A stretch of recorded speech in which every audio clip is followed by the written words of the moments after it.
Welcome back to the Spark Faith podcast. I am Dr. Chris Sargent, and today we are going to talk about ways that you can have energy all day long. And the way that you're going to get there today is through understanding a little bit about the nutrition label so that you can create meals and snacks that have a 1-to-1 carb protein ratio, which allows two things. One is longer term energy, and number two is better blood sugar balance.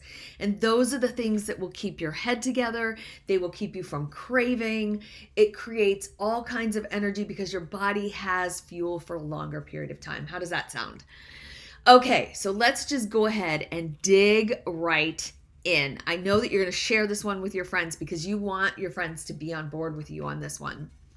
So when you look at the nutrition label of any food, go ahead, go find one. Go find a nutrition label.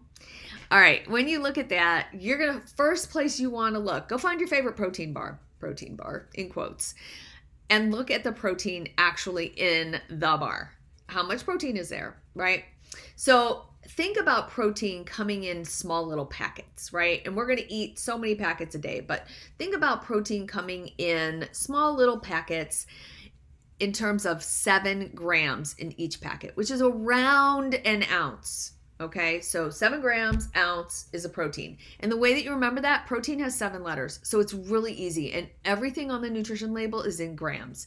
So now you can convert grams to ounces. Okay, so in your head, you kind of know, right? Your palm is 4 to 6 ounces. That's how much you should eat. You can kind of look at it. But now you also know off of a nutrition label what that actually means. Now go up and look at the carbs. In many protein bars, I see like 3 grams of protein and 26 grams or more of carbohydrates, right? And so when we look at carbohydrates, we want to think about them in packets of 10. Carbohydrate is a nice long word, so it's easier to remember. Like carbohydrate, 10 carbohydrate. And we're going to think about them in packets of 10. What we want to have happen in our snacks and our meals is to have those in as close to 1-to-1 ratio that you can get. 10 grams of protein, 10 grams of carbs, up to 15, okay? So what you want is, let's say something has like an egg. An egg has 7 grams of protein. And so you want to find 7 to about 10 grams of carbohydrates to go along with it. Now that might be, 4 or 5 Ritz crackers, or it might be something like a cup or 2 of broccoli.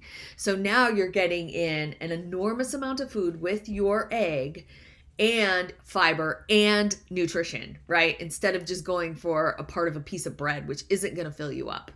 So this way we can eat more food, actual food that will keep you full and is actually good for you and good for your good bugs in your belly and good for your energy level. And you won't crash out your blood sugar so fast, and that will keep you going for 3 or 4 hours instead of just this big dip that you're going to do if you eat just carbohydrates. So go look at a nutrition label of oatmeal, because that's such a common thing to eat for breakfast, right? It's like, depending on the serving size that's on there, you're going to see something between 30 and 40 grams of carbohydrates. Now, you have not added another 40 carbs with a banana. You have not added another 10 or 15 carbs with blueberries or raspberries. You have not added any maple syrup, and you just have a hunk of carbohydrates right there. And let me tell you, that will raise your insulin and raise your blood sugar super high, and you are going to crash in just a couple hours. So that's not that's not good on its own, right? So let's cut the portion down to about half. So you have about 20 grams, 2 packets of carbohydrates, right? 20 grams of carbs, and let's eat a couple of eggs with that. Oh my goodness. Now you have a giant breakfast, right?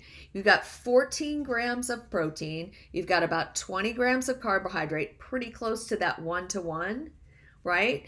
And you've got about 250-ish calories, and you are good to go. Now, that is putting like stevia or something on your oatmeal for sweetness or nothing, right? Maybe just a little salt, so that you're not adding more carbs to that already carb-loaded oatmeal. So that's how you can read a nutrition label. On an average, you really want about 7 to 14 grams or 1 to 2 little packets of protein in a snack. So that means you're going to want about 1 to 1.5 packets, if you will, of carbohydrates. You're going to want that 7 to 14 grams of protein to 10 to 15 grams of carbs so that you're really keeping those even for your snacks. Meals, they can be just a little bit bigger, like they can double that. So you want to look at 28 grams of protein, maybe 35, but that's pushing it, to about 30 grams of carbs. Women, you really don't need to eat more than about 30 grams of carbs. There's like half of a baked potato or part of a baked potato and some broccoli or some sort of vegetable, right? So that's going to keep your energy going. It's going to keep your portion sizes down. It's going to keep your calories down just by doing that. And in terms of fat, I know I haven't really addressed the fat thing. Fat will usually take care of itself unless you're just like dousing olive oil or dousing it with a ton of butter, just enough to make your food have flavor. If you're going a little bit higher in fat, because you're doing a little bit of a more keto thing, then that's a little bit different too, because you're going to want your carbs much lower than that. That's for another video. All right, I hope you got something out of that, and now you know how to sustain your energy over time. And have a great one. Love y'all. Bye.